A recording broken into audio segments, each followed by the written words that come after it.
Life's about to get a whole lot easier for someone installing cabinets using the 76 Cabinetizer from Paragon Pro Manufacturing Solutions. This is your average Joe. He always wears safety glasses and a hard hat when he'll be working with heavy loads around or above his head. Nice job, average Joe. First, let's do a parts check so you know what you're working with. The Cabinetizer has 6 main components: the base, the split boom tubes, the countertop base, and we'll get to this later, the boom connector, the roller assembly, and the collar assembly.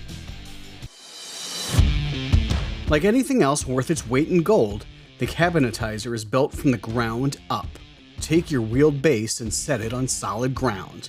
Then lock the caster brake for added stability.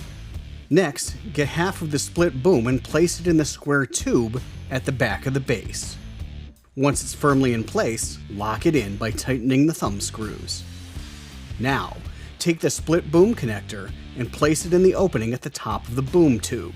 It's got a nice ring to it. Boom tube. Using an Allen wrench, lock the connector in place by tightening the screws. The Allen wrench comes with a Cabinetizer and can be found stored on the back of the collar assembly. Wasn't that nice of us? The collar assembly goes on next.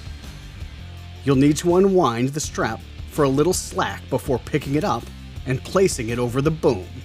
The boom tube is square, and the opening in the collar assembly is, you guessed it, square. They look like they should go together, and they do.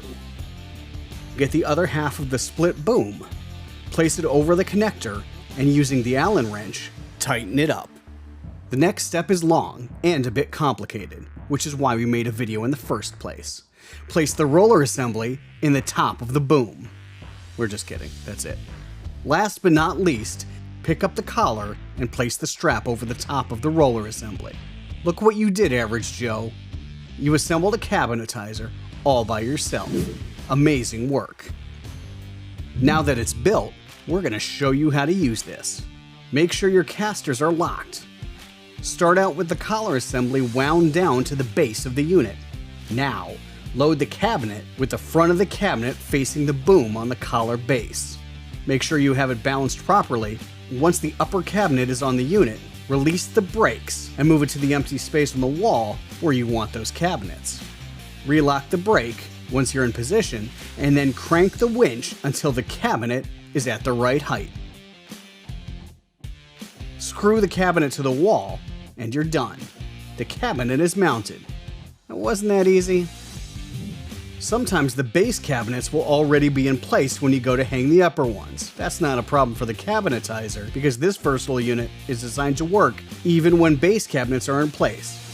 Allow us to amaze you.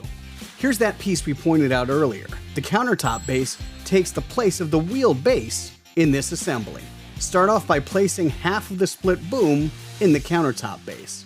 Once the boom's in place, tighten the thumb screws.